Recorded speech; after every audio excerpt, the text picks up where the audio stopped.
पश्चिम बंगाल में लगातार हो रही भारी बारिश ने जनजीवन को बुरी तरह प्रभावित किया है।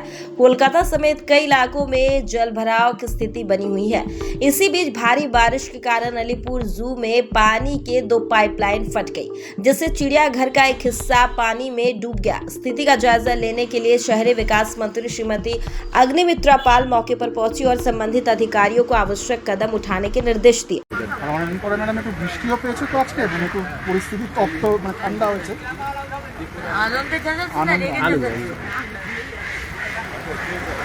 এগুলো ম্যাডাম খুব ভালো হতো, মানে বাচ্চারা যখন শীতকালে আসে ওই লেমুর দেখে ম্যাডাম ওই ম্যাডাগাস্কার মানে কোরিলেট করে খুব পছন্দ করে। হ্যাঁ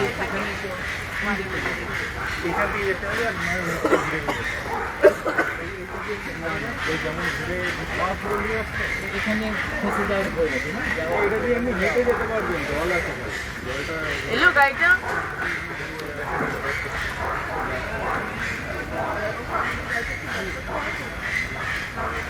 ও দেখি ওর কি পয়সাটা উনি নেয়,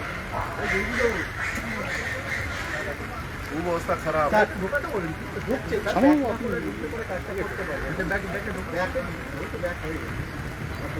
চন্দনবাবু এখানে অগ্নিমিত্রা ম্যাডাম এসছেন, উনি একদম জিজ্ঞেস করছেন যে লাস্ট অফ অল কি আপডেট হয়েছে, মানে ওখান থেকে কি বলেছে যে মেন গঙ্গার পাইপটা কোনখানে কানেক্টেড,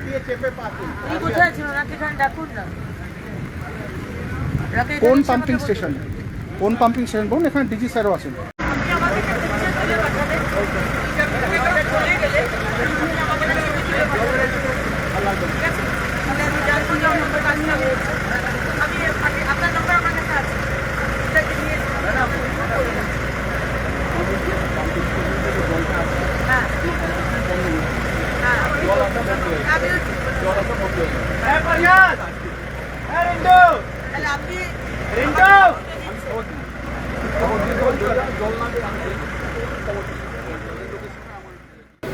आज सुबह खबर आया, कलकत्ता म्यूनिसिपल कॉरपोरेशन के कमिश्नर मैडम ने फ़ोन किए और बताया कि आदि गंगा से जो पाइप जू के अंदर से जाता है वो कहीं पर लीकेज हुआ है और पानी जम रहा है। और सुबह से बहुत बारिश शुरू हो गया है, तो बारिश का पानी और ये लीकेज का पानी दोनों मिलके जू के अंदर में पानी जमायत हो रहे हैं। और कैंगरू इंक्लोजर जहाँ था, चिंपांजी है, वहाँ पर पानी उठ रहे हैं, ऐसा खबर मिला। तो हम पर्सनली उधर गए हमारे डिपार्टमेंट के अधिकारी के साथ। तुरंत 2 बड़ा मोटर का गाड़ी जो सक्शन करता है केएमसी से मंगवा लिया है, और जू का भी एक छोटा सा मोटर था वो भी चला दिया है। तो 1-2 घंटा में पानी उतर जाएगा, जो लीकेज है उसको भी हम लोग ठीक करवा रहे हैं। और सिर्फ जू नहीं, कलकत्ता या बंगाल में हर तरफ जहाँ पर भी पानी जम रहे या दिक्कत हो रहा है, आम पब्लिक को, जनता जनार्दन को हम लोग है, शुभेंदु अधिकारी का ये सरकार हर वक्त आपके साथ है। हमारा वेबसाइट है, आपका म्यूनिसिपलिटी का वेबसाइट होगा, केएमसी का वेबसाइट है, या हमारे दफ्तर का वेबसाइट है, या हमारा नंबर आप लोग के पास है, तो तुरंत बता दीजिए। हम या हमारे दफ्तर के कोई ना कोई आपके साथ ज़रूर जो भी दिक्कत होगा उसको हम लोग सॉल्व करने का कोशिश करेंगे। बहुत बहुत नमस्कार, धन्यवाद। वहीं बारिश से उत्पन्न हालत पर नजर रखने के लिए कोलकाता नगर निगम का कंट्रोल रूम लगातार सक्रिय है। नगर निगम के अधिकारी राहत और जल निकासी कार्यों की निगरानी कर रहे हैं। म्यूनिसिपल सेक्रेटरी किशोर कुमार विश्वास भी कंट्रोल रूम में मौजूद रहकर स्थिति की समीक्षा कर रहे हैं और विभिन्न विभागों के साथ समन्वय बनाए हुए हैं। प्रशासन का कहना है कि प्रभावित क्षेत्रों में जल निकासी और राहत कार्य तेजी से जारी है, जबकि मौसम विभाग ने आने वाले समय में भी बारिश जारी रहने की संभावना जताई है। ऐसे में प्रशासन पूरी तरह सतर्क है और हालात पर लगातार नजर बनाए हुए है। आगामी 2 दिन अर्थात 18 থেকে 19 তারিখের মধ্যে দক্ষিণবঙ্গের জেলাগুলিতে প্রধানত বিক্ষিপ্তভাবে বৃষ্টিপাতের সম্ভাবনা থাকবে। সম্ভাবনা কিছুটা বেশি থাকছে পূর্ব পশ্চিম বর্ধমান, বীরভূম, মুর্শিদাবাদ, নদিয়া এবং তার যে পার্শ্ববর্তী সংলগ্ন জেলাগুলি রয়েছে, যেমন পুরুলিয়া, বাঁকুড়া, কিছুটা হুগলি, উত্তর 24 পরগনা, এই জেলাগুলোয় বৃষ্টিপাতের সম্ভাবনা তুলনামূলকভাবে কিছুটা বেশি।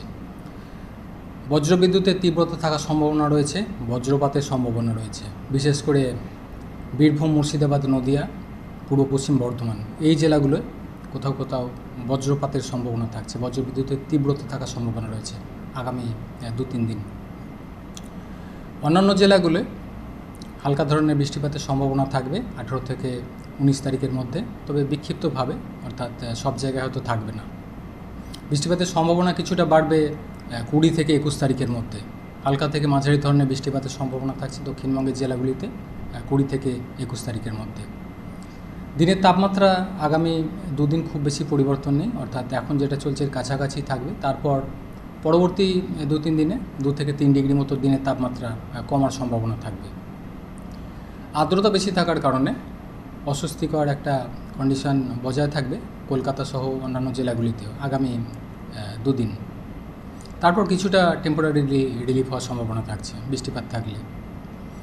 কলকাতা পার্শ্ববর্তী অঞ্চলের জন্য আজকের দিনটা অর্থাৎ 18 তারিখ বৃষ্টিপাতের সম্ভাবনা কমের দিকে। 19 তারিখ কিছুটা সম্ভাবনা রয়েছে হালকা ধরনের বৃষ্টিপাতের, তবে সম্ভাবনা বাড়ছে প্রধানত 20 থেকে 21 তারিখের মধ্যে। কলকাতা পার্শ্ববর্তী অঞ্চলের জন্য বৃষ্টিপাতের সম্ভাবনা বাড়বে 20 থেকে 21 তারিখের মধ্যে। হালকা থেকে মাঝারি ধরনের বৃষ্টিপাতের সম্ভাবনা থাকবে। দিনের তাপমাত্রা আগামী 2 দিন 36 থেকে 35 ডিগ্রির কাছাকাছি সর্বোচ্চ থাকার সম্ভাবনা থাকবে কলকাতা পার্শ্ববর্তী অঞ্চলে। পরবর্তী কয়েকদিনে কিছুটা কমবে দিনের তাপমাত্রাটা। আর্দ্রতা বেশি থাকার কারণে গরম অস্বস্তি একটা বেশি থাকবে আগামী 1-2 দিন। পশ্চিমের জেলাগুলো পুরুলিয়া, বাঁকুড়া, পশ্চিম বর্ধমান, কিছুটা ঝাড়গ্রাম, পশ্চিম মেদিনীপুর এই জেলাগুলোয় তাপমাত্রা কিছুটা বেশির দিকে থাকবে, কোথাও কোথাও 38-39 ডিগ্রির কাছাকাছি। ফলে গরম অস্বস্তিকর কন্ডিশন থাকবে এই জেলাগুলোয় আগামী 2 দিন। তারপর কিছুটা তাপমাত্রা কমবে। উত্তরবঙ্গের ক্ষেত্রে বৃষ্টিপাত বেশি থাকবে উত্তরবঙ্গের উত্তরের জেলাগুলো, অর্থাৎ জলপাইগুড়ি, আলিপুরদুয়ার, কোচবিহার, দার্জিলিং, কালিম্পং এই জেলাগুলোয় আগামী 5-6 দিন ভারী থেকে অতি ভারী বৃষ্টির সম্ভাবনা রয়েছে। অন্যান্য যে জেলাগুলি রয়েছে মালদা, 2 দিনাজপুর প্রধানত হালকা থেকে মাঝারি ধরনের বৃষ্টিপাতের সম্ভাবনা থাকবে। কিছুটা সম্ভাবনা রয়েছে ভারী বৃষ্টির উত্তর দিনাজপুরের জন্য 19 থেকে 21 তারিখের মধ্যে। 2-1 জায়গায় ভারী বৃষ্টির সম্ভাবনা রয়েছে উত্তর দিনাজপুরের ক্ষেত্রেও। বৃষ্টিপাত বেশি থাকবে প্রধানত উত্তরের 5টা জেলা জলপাইগুড়ি, কোচবিহার, আলিপুরদুয়ার এবং সেই সাথে দার্জিলিং, কালিম্পং এই জেলাগুলোতে ভারী থেকে অতি ভারী বৃষ্টির সম্ভাবনা রয়েছে আগামী 5-6 দিন। ফলে পাহাড়ি এলাকায় ভূমিধসের সম্ভাবনা থাকবে, নিচু এলাকায় জল জমার সম্ভাবনা থাকবে উত্তরবঙ্গের জন্য। কলকাতা পার্শ্ববর্তী অঞ্চলের জন্য আজকের দিনটা অর্থাৎ 18 তারিখ বৃষ্টিপাতের সম্ভাবনা কমের দিকে। গরম অস্বস্তিকর কন্ডিশন বজায় থাকবে। সর্বোচ্চ তাপমাত্রা 36 ডিগ্রির কাছাকাছি থাকার সম্ভাবনা। আর্দ্রতা বেশি থাকার কারণে একটু অস্বস্তিকর সিচুয়েশান থাকবে।